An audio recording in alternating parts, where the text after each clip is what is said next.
दशहरा और दीपावली की बहुत बहुत शुभकामनाएं। हम सत्ता में सत्ता सुख के लिए नहीं आए हैं। 2032 में हिमाचल प्रदेश हिंदुस्तान का सबसे समृद्धशाली और अमीर राज्य होगा। हमारी सरकार सारे बिल आने वाले 2 महीनों में क्लियर कर देगी कि दीपावली के शुभ अवसर पर हमारे जो एचआरटीसी के पेंशन के कर्मचारी हैं इनको सैलरी पहली को मिले, ताकि दीपावली बीत चुके। जब पैसा जेब में नहीं होता तो फिर उस दीपावली का तो मैं आपकी भी सैलरी 28 तारीख को लेने की जरूरत है। नमस्कार, आप देख रहे हैं इनॉक्स न्यूज हिमाचल। हिमाचल पथ परिवहन निगम ने 50 साल का सफर पूरा कर लिया है। 1974 से अपना सफर शुरू करने वाली एचआरटीसी ने 2 अक्टूबर को 50 वर्ष का सफर पूरा कर चुकी है। इस मौके पर एचआरटीसी ने आज शिमला में स्वर्ण जयंती समारोह मनाया,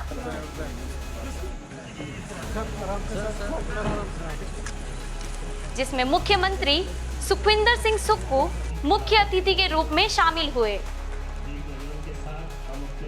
मुख्यमंत्री ने एचआरटीसी कर्मियों के लिए डीए, ओवरटाइम, मेडिकल बिल भुगतान सहित दिवाली के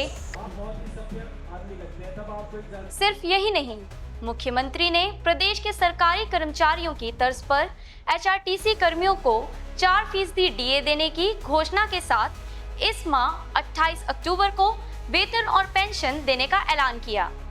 इसके अलावा एचआरटीसी कर्मियों के 9 करोड़ के लंबित मेडिकल बिलों का भुगतान 2 माह में कर दिया जाएगा, जबकि 55 माह से अटके पड़े ओवरटाइम का 97 करोड़ के वेतन में से 50 करोड़ शीघ्र और बाकी बचे 47 करोड़ 31 मार्च तक देने की भी सीएम ने घोषणा की है।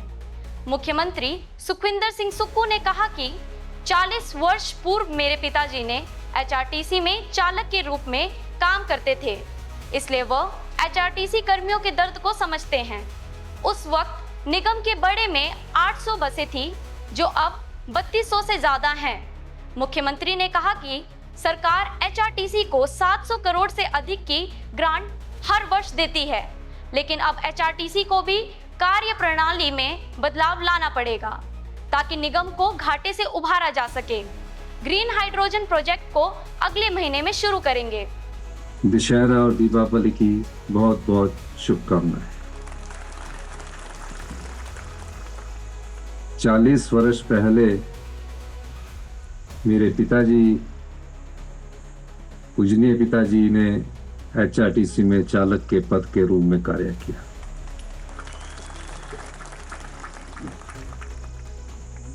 उस समय कम समय के लिए कार्य किया और तकरीबन 800 के करीब बसेस हुआ करती थी और उन्हें सैलरी मिलती थी 600 रुपया पर मंथ। धीरे धीरे एचआरटीसी का विस्तार हुआ, 1200 के करीब बसेस हुई, फिर 1800 के करीब बसेस हुई, फिर 2400 के करीब बसेस हुई और कुल तकरीबन 3000 के करीब बसेस हो गई। और एचआरटीसी कोई ऐसा हिमाचल प्रदेश का कोना नहीं है जहां वो ना गई हो। तब जब मेरे पिताजी कार्य करते थे तो 800 वर्षों से भी प्रॉफिट कमाया जाता था। उस समय बसें भरकर आया करती थी, छत पर भी लोग बैठा करते थे। और जब हम कॉलेज में पढ़ते थे, क्योंकि मैं कॉलेज का प्रेसिडेंट था, तो हम भी जब चुनाव होते थे एससी के जनरल सेक्रेटरी थे, तो कॉलेज की बसें भी भरी होती थी और छत भी भरी होती थी। और शिमला की बात बता रहा हूं, फुल होती थी। निश्चित तौर पर एचआरटीसी ने एक सराहनीय कार्य किया है। अगले 50 वर्ष कैसे एचआरटीसी को बनाए रखना है, इस दृष्टिकोण से आज 50 वर्ष बाद आपको सोचने की जरूरत है। तकरीबन हमारी सरकार आने के बाद से हमने आपको 1100 करोड़ रुपए की सहायता प्रदान की है।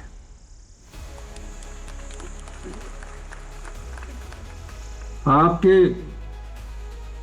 जो पिछली सरकार भारतीय जनता पार्टी की थी, उस समय भी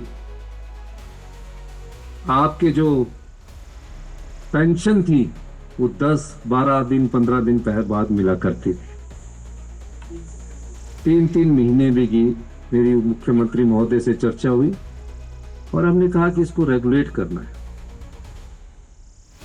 और हमने इसको रेगुलेट किया। लेकिन आज 50 साल बाद एचआरटीसी के कर्मचारियों को यह भी सोचना है, जब बाढ़ ही खेत को खा जाएगी उस खेत का क्या हाल होगा। हम 50 साल आपको बनाए रखने के लिए कार्य कर रहे हैं। मेरी व्यक्तिगत रुचि भी हर दिन एचआरटीसी के संबंध में बैठ के उठती रहती है। हम फैसले कर रहे हैं और इसमें कोई दो राय नहीं है। हमें और फैसले जहां प्रदेश हित में करने हैं, वहां एचआरटीसी के हित में भी करने का समय आ चुका है। 700 करोड़ रुपए की ग्रांट हर साल हम एचआरटीसी को देते हैं। 720 करोड़ रुपए से ज्यादा की ग्रांट आपको देते हैं, और जो आप कमाते हैं उससे एक पैसा भी आपसे नहीं लेते, एक पैसा नहीं लेते हैं। जो अपने आय आपने बढ़ाई है वो उससे भी एक पैसा नहीं लेते।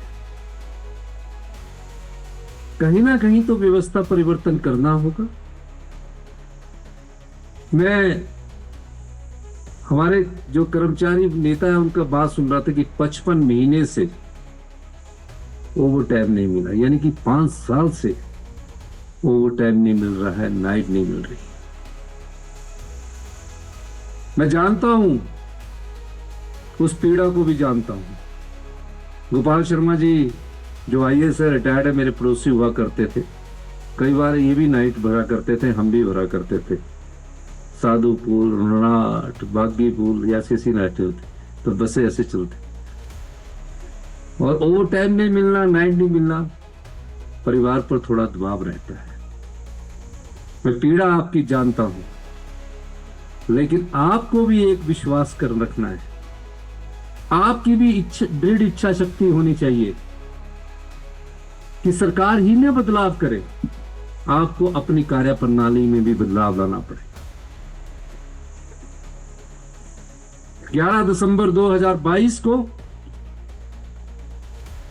हमारी सरकार प्रदेश में बनती है। ऐतिहासिक रिज मैदान में मैं और उप मुख्यमंत्री जी शपथ लेते हैं। दुख उस बात का होता है कि चुनावों से पहले बड़ी घोषणाएं कर दी जाती है और जनता के खजाने को लुटा दिया जाता है और लूट लिया जाता है। सोचा यह जाता है कि 5 साल बाद पता नहीं हमने आना है या नहीं आना है। लेकिन जिस ऐतिहासिक रिज मैदान पर आप सत्यनिष्ठा और कर्तव्य निष्ठा की कसम खाते हैं, उस समय आपको यह फैसला करना है कि समाज के सभी व्यक्तियों का आपको ख्याल रखना है, और जब तक आप इस पद पर हैं, अच्छे काम करके और सेवा भाव काम करके इस प्रदेश को उन्नति के पथ पर ले जाना है। हमारी सरकार इस दृष्टि से कार्य कर रही है। जब से मैं मुख्यमंत्री बना हूं, मैंने कई बार आपको कहा है कि हम सत्ता में सत्ता सुख के लिए नहीं आए हैं कि बड़ी बड़ी गाड़ियां मिल गई है, 5 साल बाद देखेंगे, आराम से करो। जो रूटीन गवर्नमेंट चलती है 40 साल से, उस रोज रूटीन गवर्नमेंट को चलाते रहो, कोई बदलाव ना करो।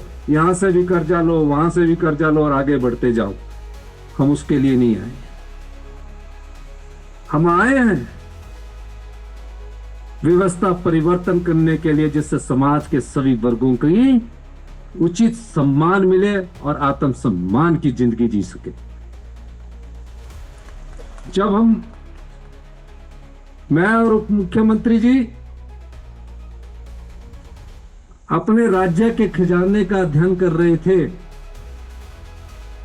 तो हमारे पास सरकारी कर्मचारी और दिनचर्या का खर्चा चलाने के लिए 1 महीने से कम का पैसा बचा हुआ था। लोन भी एग्जॉस्ट कर चुके थे। हमने 1 महीने तक मंत्रिमंडल नहीं बनाया। रात के 1-1 बजे तक मैं बैठ के करता रहा, वो मुख्यमंत्री।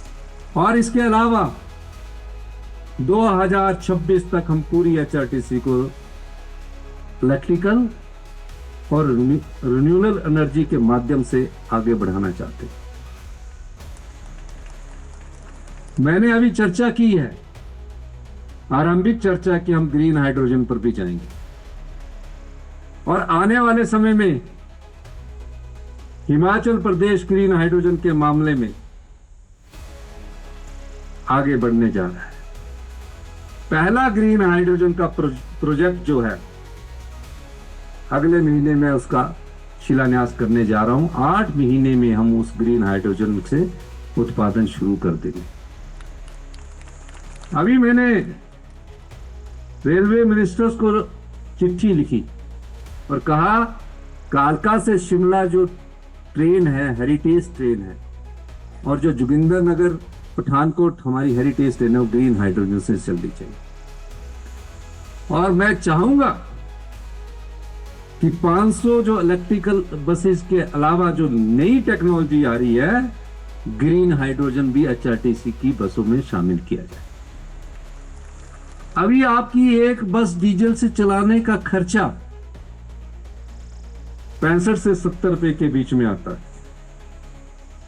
जब आप इलेक्ट्रिकल बस चलाएंगे तो जितने भी है, ये जो रोज की मांग है ना, ये सब पूरी हो जाएगी। 20 से 25 रुपए इलेक्ट्रिकल बस का खर्चा आ रहा है। ग्रीन हाइड्रोजन से 14 से 15 रुपए पर किलोग्राम के हिसाब से खर्चा आएगा। आपकी जो एक नाइट्स है, ओवर ड्यूटी है, मेडिकल है, 4% डीए है, वो खुद ही आप अपने एचआरटीसी कारपोरेशन से वहन कर लेंगे। आज आप हमारी बैसाखियों के सहारे चल रहे हैं।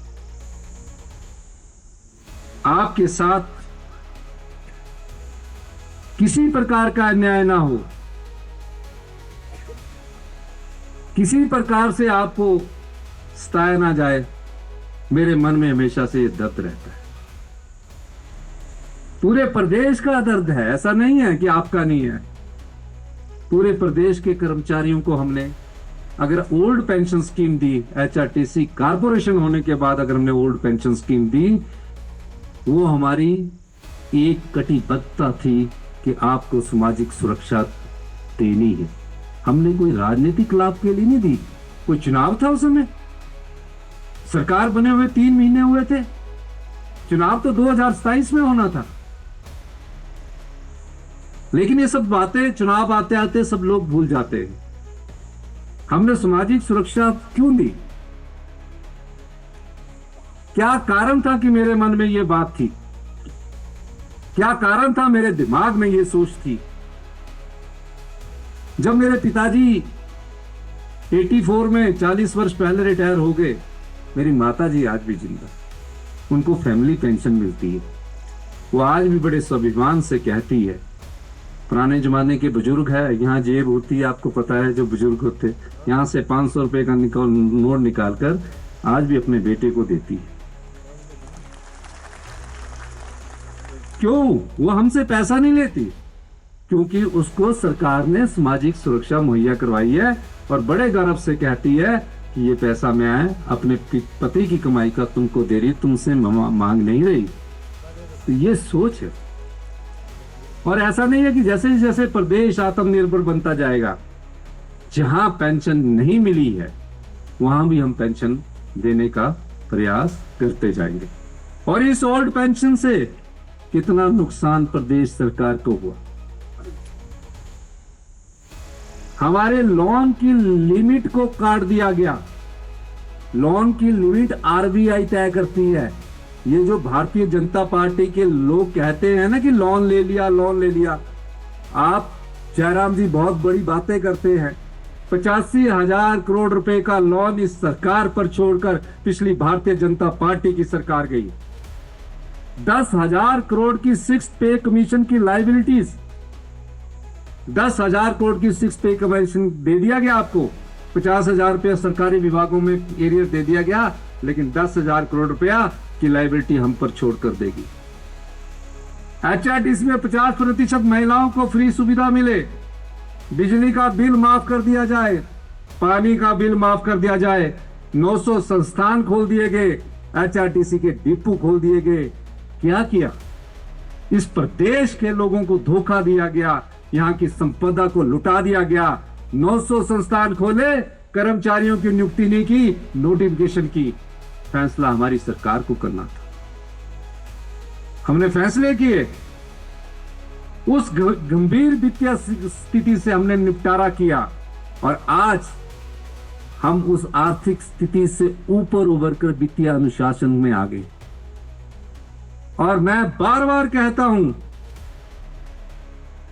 अगर आप सब लोगों का, हिमाचल के निवासियों का, समाज के सभी वर्गों का हमें सहयोग मिलेगा, 2027 में हिमाचल प्रदेश आत्मनिर्भर हिमाचल प्रदेश होगा और 2032 में हिमाचल प्रदेश हिंदुस्तान का सबसे समृद्धशाली और अमीर राज्य होगा। और HRTC अपने दम पर पैसे कमाकर सरकार को भी देगी और अपने खर्चे भी पूरे करेगी।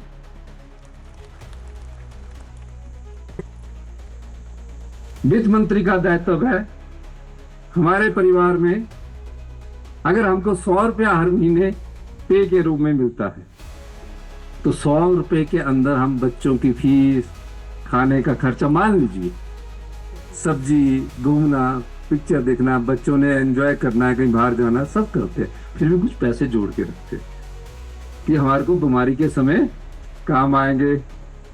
लेकिन आपका खर्चा ही उससे 125 रुपए ज्यादा हो जाए, 225 रुपए ज्यादा हो जाए, तो आप कहां से उठाएंगे? आप अपनी दोस्त से उधार ले लेंगे, फिर बोलेंगे चलो थोड़ा लोन उठा लेते हैं, फिर उसकी किस्तें देंगे और आप उस डेट ट्रैप में फंसते जाते हैं। और जब आप फंसते जाते हैं तो आप कभी ध्यान नहीं देते कि मेरा समय बीत जाए, जो पिछली बीजेपी की सरकार ने किया बाकी देखा जाए। हम इसके लिए नहीं आए।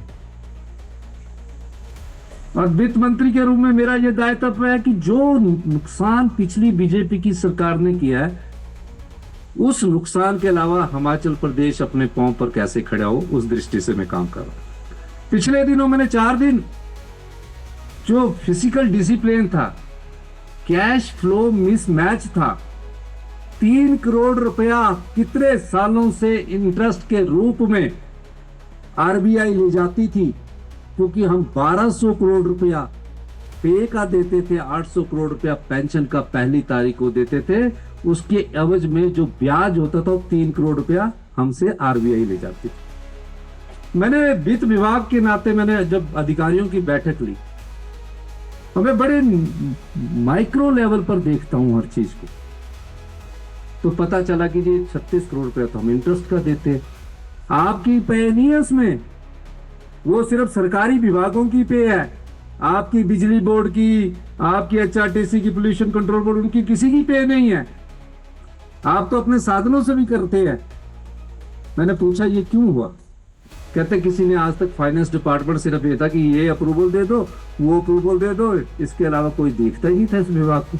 ये पहली बार आपने आकर देखा, हमने उसमें सुधार किया। और छोटा सा सुधार की 4 दिन हमने पे 5 तारीखों की और पेंशन 1 महीने के लिए पेंशन हमने की, तो पूरे नेशनल टेलीविजन पर ऐसा चला। नेशनल टेलीविजन पर चलाने वालों को वित्त मंत्री से पूछा जाना चाहिए था कि क्या सरकार की आर्थिक स्थिति गंभीर है? RBI से पूछा जाना चाहिए था कि क्या सरकार ने ओवरड्राफ्ट किया? नहीं, क्योंकि फिस्कल डिसिप्लिन के लिए फैसले लेने थे। क्या सुधार में हमारा साथ देंगे कि नहीं देंगे? हाथ खड़ा करके बताइए सारे। MD साहब, आप अपने सुधार करने हैं। आपका जो हमारा सबसे बड़ा त्योहार दीपावली का होता है, और मैं नहीं चाहता कि दीपावली के शुभ अवसर पर हमारे जो एचआरटीसी के पेंशन के कर्मचारी हैं, इनको सैलरी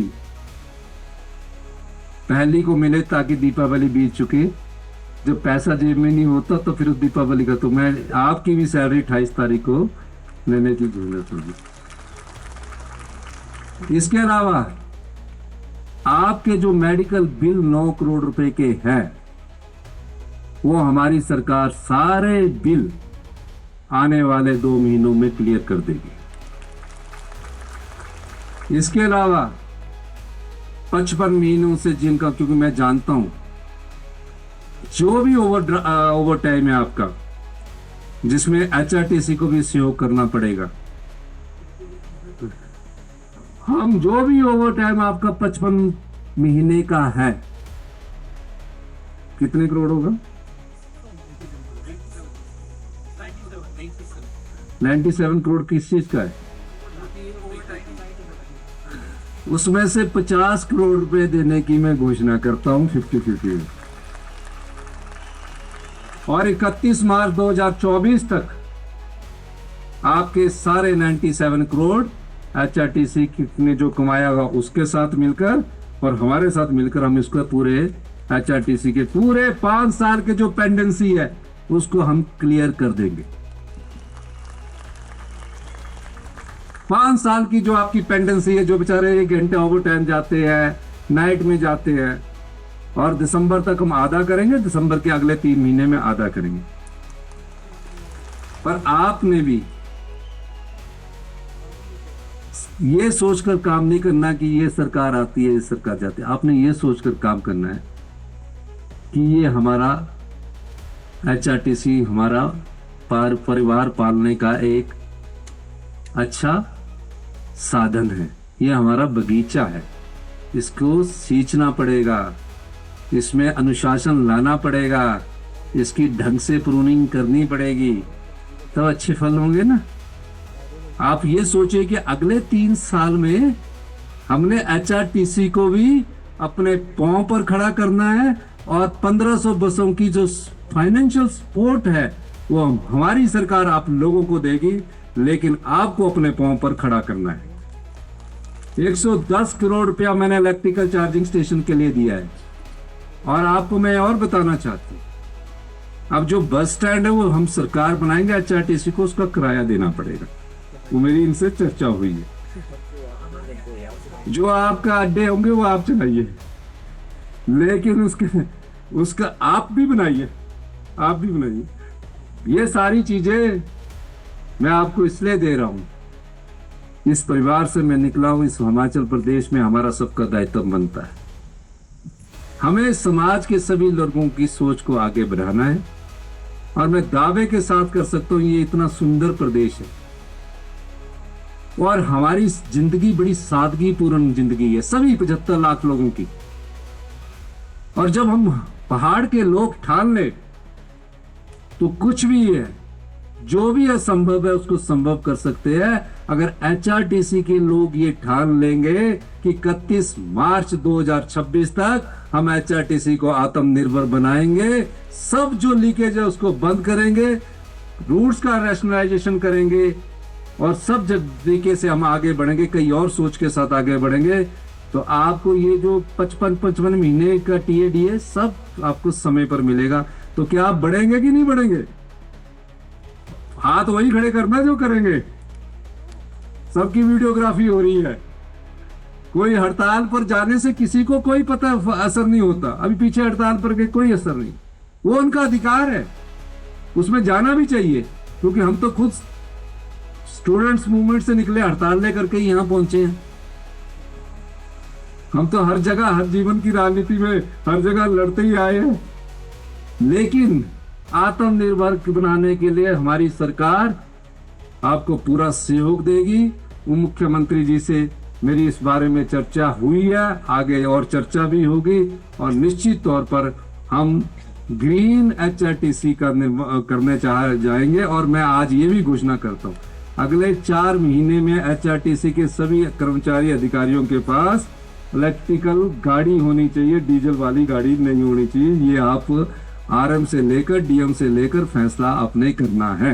और माननीय मुख्यमंत्री जी से भी अनुरोध करूंगा, इनको भी एक इलेक्ट्रिकल गाड़ी में, मैं अभी तक इलेक्ट्रिकल गाड़ी में चलता हूं, क्योंकि हमने अभी 110 गाड़ियां सरकारी क्षेत्र में इलेक्ट्रिकल कर दी है। 200 गाड़ियों का हम और परमिट इलेक्ट्रिकल करने जा रहे हैं, और एचआरटीसी अगले 31 मार्च तक सभी अधिकारियों की गाड़ी इलेक्ट्रिकल कर दे, और जो गाड़ियां आपकी बची है वो हमारे टूल में आप हमें भेज दे। ये भी मैं चाहूंगा, ताकि एचआरटीसी को उस दिशा में आगे बढ़ा जाए। इन्हीं शब्दों के साथ मैंने जो मेरे पास था वो मैंने आपको दे दिया। आपका बहुत बहुत धन्यवाद। वहीं उप मुख्यमंत्री मुकेश अग्निहोत्री ने कहा कि एचआरटीसी 50 वर्षों से अपनी वचनबद्धता के साथ लोगों को गांव-गांव तक पहुंचाने का कार्य कर रही है। एचआरटीसी में रोजाना 6 लाख लोग सफर करते हैं। घाटे की हालात के बावजूद वर्तमान सरकार ने एचआरटीसी के कर्मचारियों को वेतन व पेंशन देने में एक दिन भी कोताही नहीं बरती। निगम वेतन पर 45 करोड़, पेंशन पर 25 करोड़ और डीजल पर 45 करोड़ खर्च कर रहा है। 50 साल का हमारा सफर कैसा रहा और आगे का हमारा सफर कैसा रहेगा।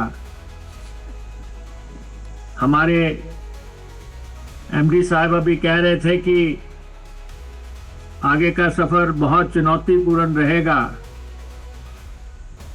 लेकिन मैं उसमें जोड़ना चाहता हूं कि उज्जवल भी रहेगा।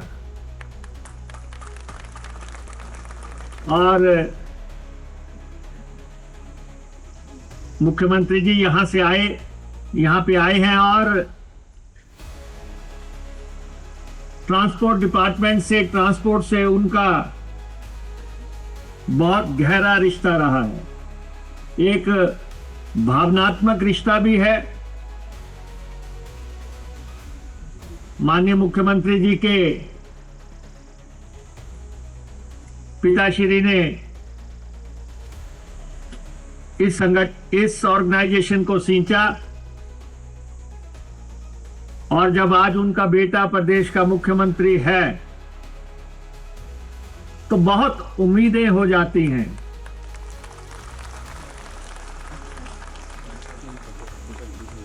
क्योंकि ऐसा मौका बार बार नहीं आता है। 2 लोग यहां बैठे हैं, मुख्यमंत्री जी बैठे हैं, जिनके पिताजी आपके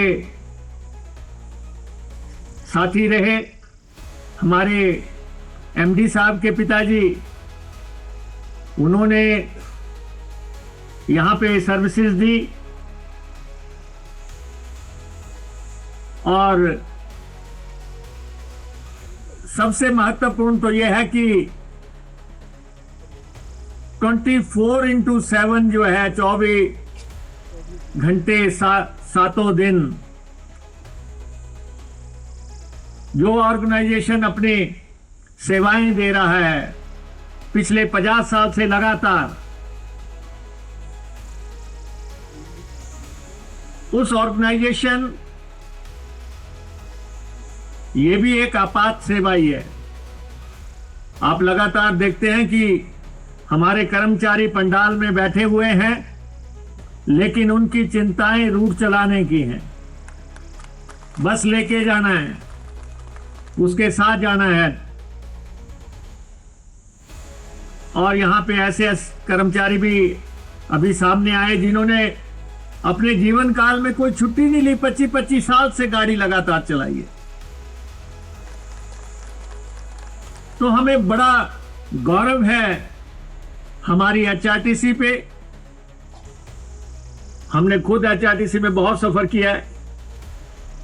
यूनिवर्सिटी में थे, एचआरटीसी ही ऐसी संस्था थी जो हमें घर से शिमला पहुंचाती थी। और अभी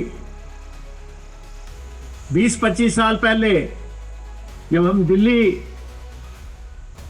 नौकरी किया करते थे तो एचआरटीसी ही थी जो हमें शिमला से दिल्ली लेके जाती थी। तो इसलिए रोजाना 6 लाख लोगों को जो है सफर करवा रही है, उस संगठन का नाम एचआरटीसी है। जो 20 करोड़ किलोमीटर चलती है वो एचआरटीसी है। मैं माननीय मुख्यमंत्री जी का आभारी हूं कि लगातार वो हमारी मदद कर रहे हैं, लगातार हमारा सहयोग कर रहे हैं। आज के इस कार्यक्रम में हमारे कर्मचारी यूनियंस के नेता, उन्होंने भी विचार रखे। हम लोकतंत्र को मानने वाले लोग हैं, हम यूनियंस को मानने वाले लोग हैं।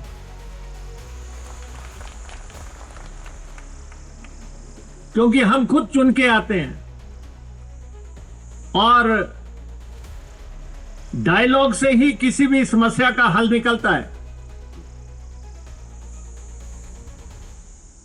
और आप इतनी संख्या में यहां पे बैठे हैं, आप ये बता दें कि क्या हमारी सरकार ने जिस दिन से शपथ ली है आज दिन तक सारे कर्मचारियों को वेतन मिला है कि नहीं मिला है? कई लोग बोलते हैं एचआरटीसी के लोगों को वेतन नहीं मिला। अरे, हम वेतन देने के लिए एक दिन के भी डिफॉल्टर नहीं, आज हर एचआरटीसी कर्मचारी को हम वेतन दे रहे हैं। ये हमारी गवर्नमेंट की सबसे बड़ी सफलता है। हम अपने कर्मचारी को पेंशन दे रहे हैं और बता दें कि हम पेंशन में कहां डिफॉल्टर हैं। क्या आप सबको आज दिन तक की पेंशन मिली है जब से सरकार आई है? तनख्वाह आपको हमने दी, पेंशन हमने आपको दी, परिस्थितियां किसी भी तरह की हो, लेकिन मुख्यमंत्री जी की मेहरबानी हमारे पे रही। अपने पिताजी के सपनों को साकार करते हुए ये आपको हरगिज निराश नहीं करेंगे।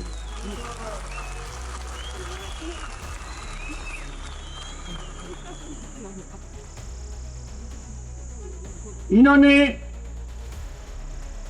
ऐसा नहीं है कि हमारी मदद दिखी। अभी जो इलेक्ट्रिक बसें आ रही हैं उसका 327 करोड़ रुपया इन्होंने हमें दिया। ये हो रहा है कि हम कर्जा लेके बसें नहीं ले रहे हैं, इन्होंने हमें एक मुश्त 327 करोड़ रुपया दिया है, तो उसके लिए आप इनका आभार जताएं। इन्होंने हमें चार्जिंग स्टेशन लगाने के लिए और कार्यशालाओं को ठीक करने के लिए 110 करोड़ एक मुश्त दिया है। उसके लिए भी आप इनका धन्यवाद करेंगे। देखो, हम नाशुक्रे लोग नहीं है एचआरटीसी के लोग। जो हमारे लिए हो रहा है हम उसकी बात भी कर रहे हैं, जो हमारी उम्मीदें हैं उसकी बात भी हम इनके समक्ष करेंगे। और हमने अभी पीछे 245 बसें खरीदी हमारे सरकार आने के बाद, और कुछ टेम्पो ट्रैवलर खरीदे। जो भी खरीदे थी उसको इजाजत दी गई सरकार द्वारा। लेकिन अब समय आ गया है। अभी हमारे कर्मचारी संगठन के लोग कह रहे थे कि जी हमें भी 28 को तनख्वाह और पेंशन दे देना। ये तो मुख्यमंत्री की चुटकी की बात है।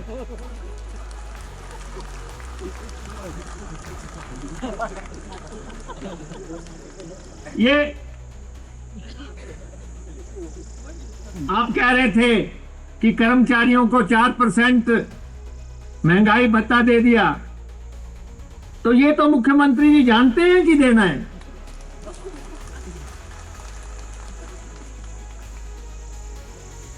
और सबसे बड़ी बात यह है, मैं मुख्यमंत्री जी से आग्रह करना चाहता हूं, सारा दिन जो लोग स्टीयरिंग पे बैठे हुए हैं, सारा दिन जो गाड़ी में खड़े होकर चल रहे हैं, जिन्होंने ना अपना परिवार देखा ना बच्चे देखे, उनका मेडिकल क्लेम 9 करोड़ रुपया खड़ा है। आप एक मुश्त अनाउंसमेंट करें इसकी, एक मुश्त जो है, बाकी कुछ भी हो सकता है, लेकिन आप बस में 24/7 बैठे हैं, बीमार हो रहे हैं और 9 करोड़ रुपया खड़ा हो गया। लेकिन मैं आप सबसे ये कहना चाहता हूं साथियों से, आप हमारे परिवार के सदस्य हैं, दूसरे चौथे दिन अखबार में मत दे दिया करो हम चक्का जाम करेंगे।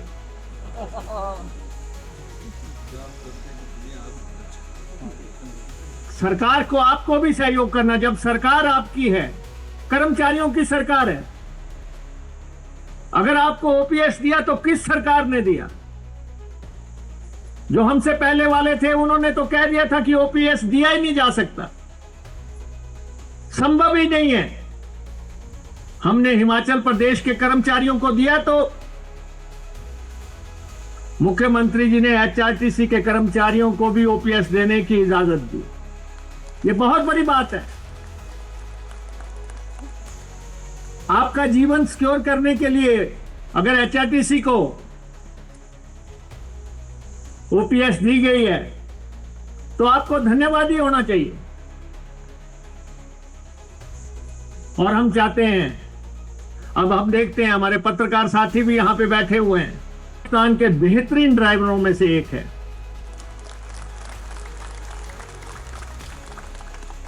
एचआरटीसी में बैठ के किसी को कोई डर नहीं लगता है कि ये कैसे गाड़ी चलाएगा। कभी किसी ने सवाल किया?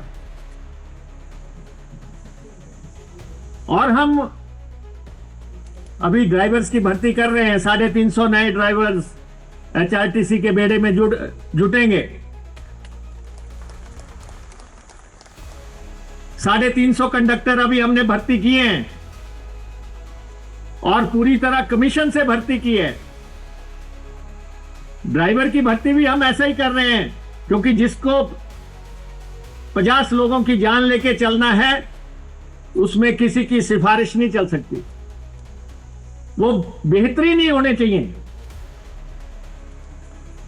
तो इसलिए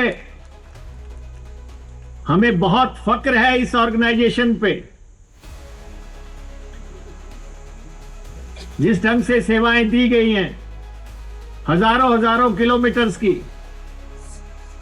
अब मंदिरों को हम सेवाएं देने की कोशिश कर रहे हैं, नई बसें लाने की कोशिश कर रहे हैं।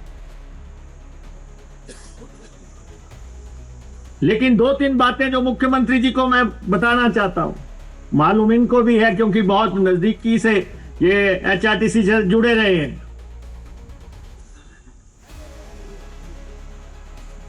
एचआरटीसी उस जगह जाती है जहां कोई नहीं जाता है। घाटे के सारे रूट हम चलाते हैं। सुबह ही जनार्था जी की चिट्ठी आ जाती है कि ये बस भी चलाई जाए, 10 किलोमीटर बढ़ाई जाए, 5 किलोमीटर बढ़ाई जाए। तो ये काम हम सरकार के कहने पे करते हैं। सरकार कहती है, तो इसलिए इस संस्था को शुद्ध व्यापारिक नजरिए से नहीं आंका जा सकता।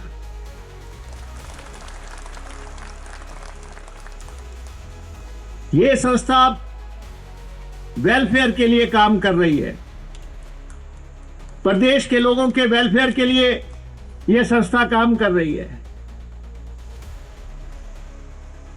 आपने हुक्म कर दिया, सरकार ने हुक्म कर दिया कि महिलाओं को 50% मुफ्त यात्रा होगी। यात्रा शुरू हो गई। एचआरटीसी को तो फुट्टी कौड़ी नहीं दी गई। 28 तरह के पत्र आ चुके हैं कि इसको भी मुफ्त चढ़ाओ, उसको भी मुफ्त चढ़ाओ। और उन सर्विसेज को जब हम ये रियायती सफर हम करवाते हैं अभी हमने आकलन किया, मुख्यमंत्री जी ने कहा था 0 टिकट का लगा के देखो, एक दिन में 50 लाख रुपया रियायती सफर पे लग रहा है। 50 लाख रुपया एक दिन का रियायती सफर है। रियायती सफर हम करवाएं, घाटे के रूट हम चलाएं, और फिर सरकार का हुक्म है कि आपको जो है पूरे स्केल देने हैं, पेंशन देनी है, भत्ते देने हैं, उसको इंप्लीमेंट किया जाता है। बसें हम खरीदते हैं जब, तो कर्जा लेते हैं। मुख्यमंत्री जी से मेरा आग्रह है वित्त मंत्री के नाते, एचआरटीसी की बसों पे खरीदने पे जितना हमारा कर्जा है एक मुश्त चुका दो।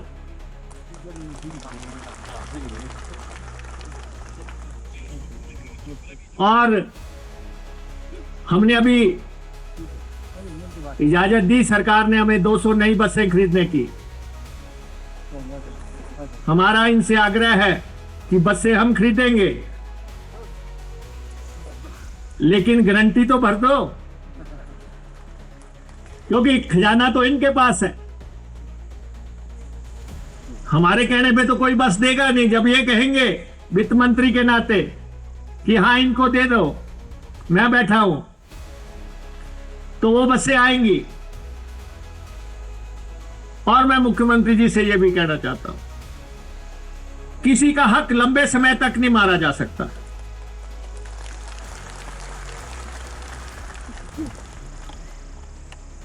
ये जो ओवर टाइम है, इसके बारे में आप कोई निर्णायक फैसला कीजिए, कोई निर्णायक फैसला कर दिया जाए।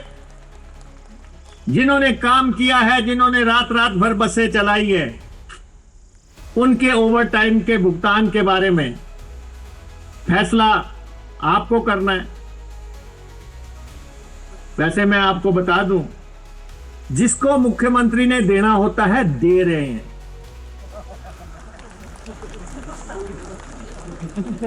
जिसको देना होता है दे रहे हैं।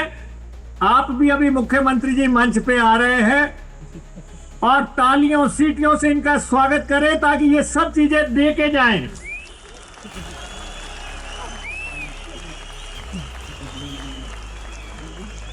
और मुझे पूरी उम्मीद है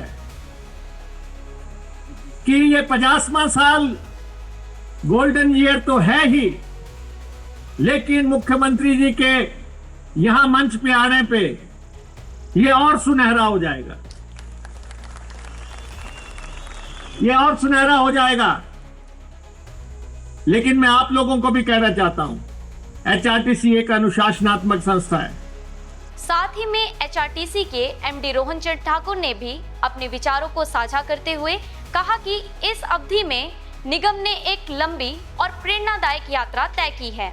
उन्होंने एचआरटीसी की प्रशंसा करते हुए कुछ आंकड़ों को सामने रखा और कहा कि एचआरटीसी में 11,000 से ऊपर कर्मचारी, 7,600 पेंशनभोगी, 31 इकाइयां, 54 बस डिपो, 3200 बसें हैं। एचआरटीसी में हर दिन 6 लाख यात्री यात्रा करते हैं। आज तक नहीं। मैं माननीय मुख्यमंत्री मोदी जी से ये भी मांग करूंगा कि एचआरटीसी के पेंशनर का बजट में प्रावधान किया जाए, ताकि वो भी हिमाचल प्रदेश के पेंशनर के साथ उनको पेंशन मिले। उसके बाद एचआरटीसी में परिचालकों की वेतन विसंगति, वर्कशॉप में मैकेनिकों का ना होना, वहां भर्ती की जाए। एचआरटीसी में चालक को तो एचआरटीसी की रीढ़ की हड्डी माना जाता है, पर जहां बात प्रमोशन की आती है, 4,042 से ऊपर एचआरटीसी में चालक है और उसको सिर्फ और सिर्फ 130 प्रमोशन है। हमने एक मांग रखी थी कि चालक को वरिष्ठ चालक का पदनाम दिया जाए। वो बीओडी से अप्रूव होके वित्त सचिव के पास हमारा मामला लंबित है, लेकिन आज तक हमें वरिष्ठ चालक पदनाम नहीं दिया गया। मैं माननीय मुख्यमंत्री मोदी जी से निवेदन करूंगा कि चालक ड्राइवर भर्ती होता है और ड्राइवर रिटायर हो जाता है। एचआरटीसी के अंदर जो पीएन लगता है हमने उनको सुपरिटेंडेंट रिटायर होते भी देखा है, लेकिन ड्राइवर जो है वो ड्राइवर का ड्राइवर ही रिटायर होता है। माननीय मुख्यमंत्री महोदय जी से मैं निवेदन करना चाहूँगा कि वरिष्ठ चालक का पदनाम चालकों को दिया जाए ताकि वो भी राहत की सांस लें। उसके बाद मैं माननीय मुख्यमंत्री महोदय जी का धन्यवाद करना चाहूँगा कि आज तक नहीं। मैं माननीय मुख्यमंत्री महोदय जी से ये भी मांग करूँगा कि HRTC के पेंशनर का बजट में प्रावधान किया जाए ताकि वो भी हिमाचल प्रदेश के पेंशनर के साथ उनको पेंशन मिले। उसके बाद HRTC में परिचालकों की वेतन विसंगति, वर्कशॉप में मैकेनिकों का ना होना वहाँ भर्ती की जाए। HRTC में चालक को तो HRTC की रीढ़ की हड्डी माना जाता है, पर जहाँ बात प्रमोशन की आती है 4042 से ऊपर HRTC में चालक है और उसको सिर्फ और सिर्फ 130 प्रमोशन है।